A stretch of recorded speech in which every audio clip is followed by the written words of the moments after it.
And what's interesting about Buffett is everyone knows, A, he's a very good investor and he's very wealthy. That's what everyone knows about Warren Buffett. And if you dig into some of the numbers, that's all true, but it's a little bit more nuanced.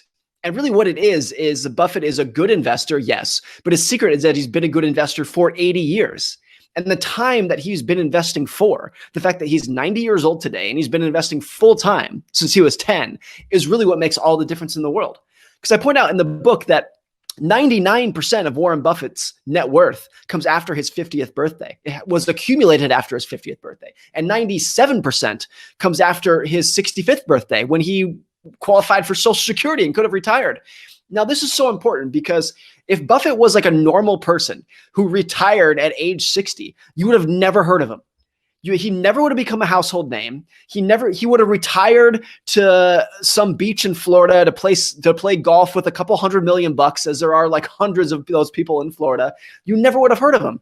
The reason he's so successful is because even after his quote unquote elderly years, that he was wealthy beyond imagination, he kept going and going and going. And it's just the amount of time he's been investing for.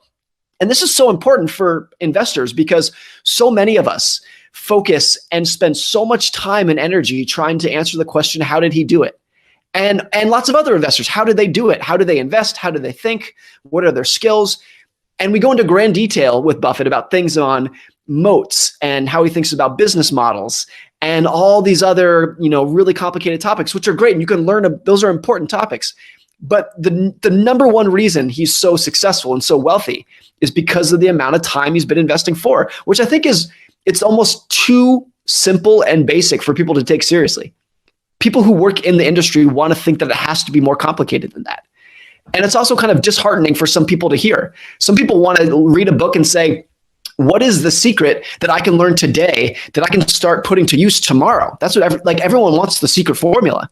And when you hear that the formula is be patient and wait another half a century, people don't want to hear that. That's a hard thing, but maybe that's the point. All great things in life, like the most incredible things, there's a cost to them. There's a cost of admission. It should be really hard. And the fact that being patient for 3/4 of a century is really hard is why it's so powerful and pays off so well. So I think that's one of the biggest things we can learn from Buffett.